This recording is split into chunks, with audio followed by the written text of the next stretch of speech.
Let's get ready to rumble! So Stephen A. Smith is claiming that the Democrats are playing chess instead of checkers with Trump, and Mamdani is actually an example of it. So let's see what Stephen A. Smith says about Mamdani. I don't want us falling to fear mongering and all of this other stuff to decide who our commander-in-chief is going to be every 4 years. I want your policies up against their policies. We pick the ones who have the best policies. We make sure that they cater to America's interests first, but just as importantly, as a black man, the black community. I want us to stand up and say, hey, flatter me. Work for my vote. Don't think that it automatically comes your way. You got to earn it. We've been giving the Democratic Party our vote above 80% since the 60s. I'm not saying that should change. I'm saying let them earn it. As opposed to not doing anything for us, focusing on even smaller constituents than us, because we make up 13.6% of the population. Stop concerning yourself with 1% of the population, if not less, when it comes to the interests of this country and the interests of communities that fall under the purview of this country. I think that's interesting because when, growing up, particularly where down south in Florida, South Florida, the Hispanic vote and the black vote was almost like an automatic given to Democrats. Like it was rare to see a black person or a Hispanic person vote Republican. Now, obviously, that has changed, especially with Ron DeSantis in Florida. You have seen a lot more sway of independent and Republican for the Hispanic vote and black vote. And then with Trump, you definitely have seen a big swing when it comes to the Hispanic vote. But it's true. Like growing up, it was almost like Hispanic people and black people were just going for Democrats. And it was like, why? Oh, because, Republicans are racist. I used to hear that crap all the time. So it brings to a point where I think we're past that moment of matching policy with policies to see who's better. I think now people are more like whatever tickles their ears is what they're going to go for. Country. Look out for us. And don't just be in our face saying that the other side is racist. So don't vote for them. Like I'm supposed to believe you're not. Nah. Flatter me. You want me to buy a house? Show me the house. Flatter me. You want me to buy a car? Let me test drive it. Flatter me. Want me to buy some clothes, this fly ass suit I got on right now? Flatter me. Let me see it on me. I ain't giving you anything. Earn it. That's all I'm saying. And I bring that up because it's relevant. Do you remember when Mamdani was running for office? Throughout the campaign, he repeatedly called himself Trump's quote unquote worst nightmare. Remember his victory speech on election night in November? He went formal. He went further, calling Trump a despot and declaring that if anyone could show how to defeat him, it's the city that gave rise to him. Remember how Trump fired back at that time in November? Just November. It's only March now. This is November. Trump fired back, calling Mamdani, quote, a communist and someone who doesn't know a damn thing, while also threatening to withhold federal funds from New York City. But just days after Mamdani won, remember, he publicly declared Trump was a fascist, a despot, and said Trump was, quote, attacking democracy, end quote. Used the language consistently during the campaign. Trump in return called him a communist lunatic and a Jew hater and threatened to send a National Guard to New York City and cut billions in federal funding if Mamdani was elected. Fast forward 3 months later, once Mamdani pivoted, first he visited the White House for the first time. Next thing you know, Trump backed off of threats to cut federal funding and send in the National Guard to New York City. Quote, right now, other places need it more, Trump said. When a reporter asked Mamdani if he still considered Trump a fascist, Trump jumped in with a joke. That's okay. You can just say yes. It's easier than explaining it. Then patted Mamdani on the back. Did y'all forget that? Fast forward to last week. Mamdani makes a secret unannounced second trip to the White House. Why? He wanted to get an immigrant that was a Columbia University student who was being detained by ICE, released. I'm trying to, if I mispronounce the name, forgive me. It's Elamina Akhayiva. Now, excuse me.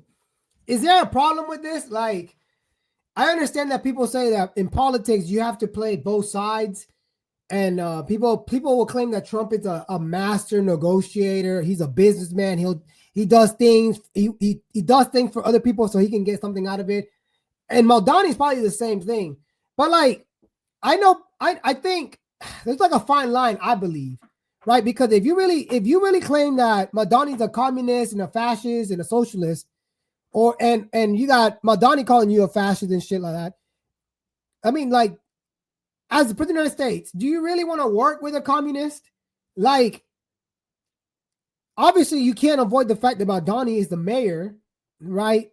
But I don't understand. I don't know, because Republicans and Democrats are really like polarized, and I think I think you never seen a place where communism is a good thing, historically speaking. Now, obviously, you have people like Mamdani that claim that it's okay, that's a good thing, and many other people in this country that will become commies.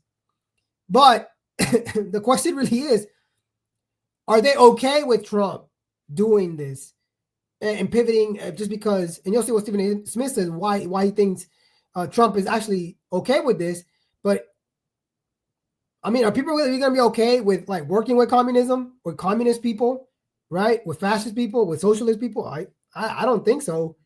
But I think Trump's a different type of person. And like I said, I think at the end of the day, people say he's not a politician, but he definitely acts like one. He definitely acts like a businessman sometimes. Azerbaijan, that's where she's from. Shortly after the meeting, Trump called Mamdani directly and told him she was being released from ICE detention. Mamdani right there just got off the phone with President Trump. In our meeting, I shared my concerns about her, who was detained by ICE this morning. He just informed me that she will be released imminently. And sure enough, Trump kept his word. By the way, that was the second reason Mamdani went there. The first reason is that he proposed a $21 billion plan. There it is. To build 12,000 units of affordable housing in Queens. There it is. One of the largest federal housing investments in modern history. If you remember, Trump posed for photos holding a mock Daily News cover of Mamdani. Mamdani brought reading to him, "Trump to the city, let's build." And that's the thing about it. You see that?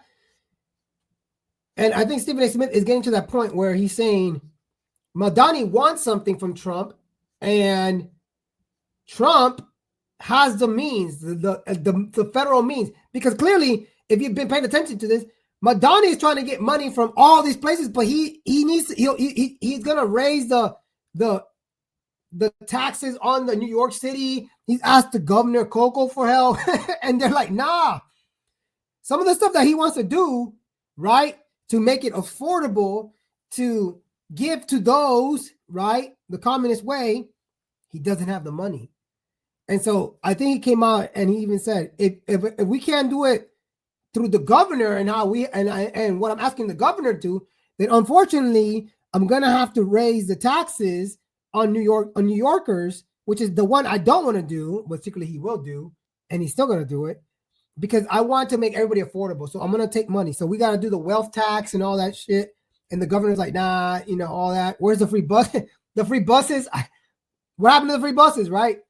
So guess what he needs? He needs federal funding, bro.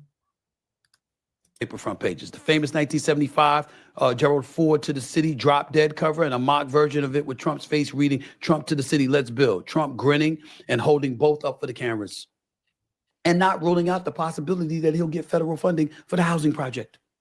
That's it. Chess, not checkers. Chess, not checkers. Mamdani pivoted. By the way, it didn't stop Mamdani from calling him out once he elected to bomb Iran again. Let's look at that tweet. Put that up, please. This is Mamdani. Today's military bombing war and pursuit show that every new you are part be safe. Do you notice what Mamdani did, ladies and gentlemen? He did not call Trump out of his name. He did not insult the president. He simply disagreed and said so. Because he has bigger fish to fry, like the $21 billion he's looking for in federal funding. Chess, not checkers. Chess, not checkers. It's very simple. It's not that damn complicated if you're going to figure it out. Another person who could speak to this is Governor Gretchen Whitmer. But this is the problem. I think this is an issue. If you're saying that, okay, so he wants $21 billion in federal funding, and he has completely different, maybe even radical policies that a lot of people would say it's not even based on any type of American values or anything like that. And then Mamdani even claims to be, socialist, communist, whatever. And the fact that the only thing I have to do is not insult Trump on social media, not insult the president of the United States. But then all of a sudden, now I'm going to get a seat at the table. But this is the same crap that everybody always talks about politicians, period, where they always have something secretive, something behind closed doors, behind the curtains. You never know their true motive. $21 billion for you to build affordable housing in New York City. So he's basically saying, well, if I can't reach the tax, I'm going to get it from the government, from the federal government, which is again coming from the American taxpayer. So what I have to do is, right, I can only imagine what Mamdani or all his little council and the people that help him guide him, which apparently seems to be a lot of people that have the same views as he does about how America should work and all this stuff, right? Communists, socialists. They sit there and they go, dude, all you got to do is not say bad shit about Trump, and he might give you what you want. He might give you what you want. Just throw him a little bunch of bullshit here. It proves the point to a lot of people that all you have to do is say shit in nice ways, sugarcoat things, and then boom, you'll get what you want. That the government is constantly handing out things. Right? All Mamdani have to say, look, Trump, we disagree, but I'm not, what I'm saying? Like, I just need $21 billion to make some affordable housing for people.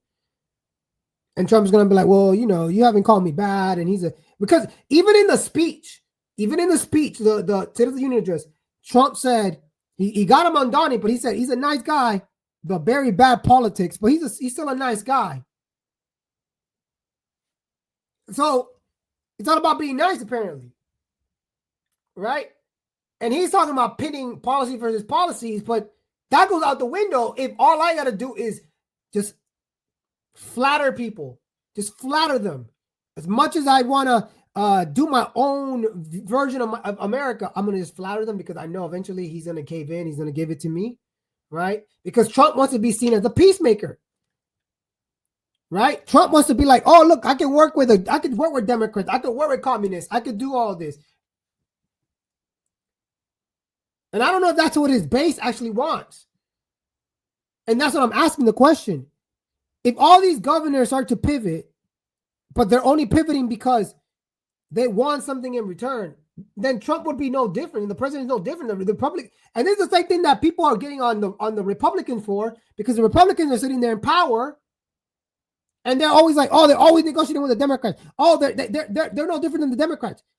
So there's no difference here. Mamdani is basically just throwing flowers at Trump, knowing that all you have to do is it's all about getting to Trump's ego. It's all about getting Trump's ego. And there's a big difference between like how Ron DeSantis operates Florida, right? Where he don't care about the flowers. He does things. And in some way, President Trump does things, but clearly Stephen A. Smith is saying, look, even a far left radical like a Mamdani, all he has to do is not insult the president constantly, and he might get what he wants. And look at him now. He's been at the White House twice, and Trump has called him nice. I really don't know. I don't know. I don't even think it's a good position to be negotiating with communism, with a communist. I don't think so. Mamdani has already stated what he thinks about America and how he thinks America should work. It's contrary to how American government is. And even President Trump himself has said that Mamdani's policies are very chaotic. They're horrible. They're not good. But you're willing to give him $21 billion, though, because he didn't insult you. I think this is stupid politics at its finest. But Stephen A. Smith is saying that people have to earn the vote, earn for their constituents, to pick policy against policy. People in New York City apparently didn't give a shit about politics because all Mamdani said was free bus passes, free bus this, make everybody affordable. We're going to tax the wealthy. We're going to, tax the rich. That's what they thought. So what are we doing here? Just got to compliment people apparently and get what you want. Flatter them, right? And people will be like, well, that's how business works. That's how politics works. Sometimes you got to suck up to them. But people if you look at people in both camps, they don't want to suck up to the other one. They don't want to be, oh yeah. The problem that we're having in this country is that for the Republicans are acting a lot like Democrats, and Democrats are just acting crazy. I don't know. What do you guys think? Do you think that this is a good approach? Is Mamdani's approach actually going to work for the country? Is it going to make it better? Or is basically Mamdani a wolf in sheep's clothing? Talk nice to the president, talk good to the president, and I'm going to get whatever I want. I don't know. What do you guys think? You think this type of policy actually works? Do you think that this is the type of policies that we need? Just be flattering and flattering. I'm not saying that you can't be cordial. What I'm asking is, especially with people that have completely radical views of the United States, do you think it's wise for President Trump or people in general to negotiate with people like with this? We clearly are negotiating with Iran, and they have a completely different view of the world. But let me guys know what you think about what Stephen A. Smith thinks about what Mamdani or what he's doing with Mamdani and Trump. And if you think it's okay that, what the approach of Mamdani is a good approach to deal with the differences in our country. But let me know, guys. I appreciate you listening. Don't forget to hit the like and subscribe button, and I'll catch you guys on the next episode.